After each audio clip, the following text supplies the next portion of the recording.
maanta sidaad arkayseen maalintii saddexaad ay hawsha hadda ansixintahay maanta sida aqlabiyadda lagu ansixiyay ma ahayn wax si sahlan ku yimid waxay ahayd hawl maanta akhrintii saddexaad iyo ansixin isku ahayd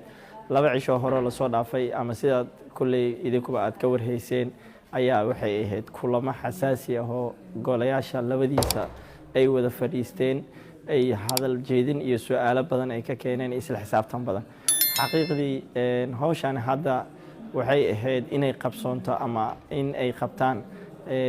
golihii inaga horeeyay ama baarlamaankii tobnaad ama golihii tobnaad waxaad dareemi kartaa fursado oo mataqaanaa isjiid siyaasadeed iyo waxaas inay halkan ku soo gaartay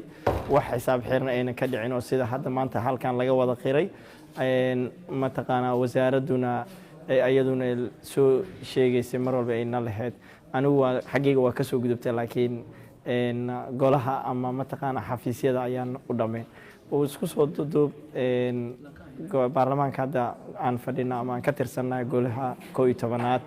sidaad ka warhaysaan hadda maanta wuxuu soo gaarsiiyey dadaal dheer kadib akhrintii saddexaad in la ansixiyo sidoo kalena meeshu waxaa mataqaanaa baarlamaanku dhalinyarada u badan yahay dadka aqoon-yahanka wada badan yihiinna meeshaasi waxay ku tusaysaa in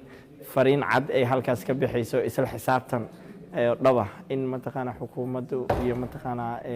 golayaashu ay sameyn doonaan hadduu ilaa yiraahdo golaha baarlamaanku waana ku faraxsannahay in maanta maxay to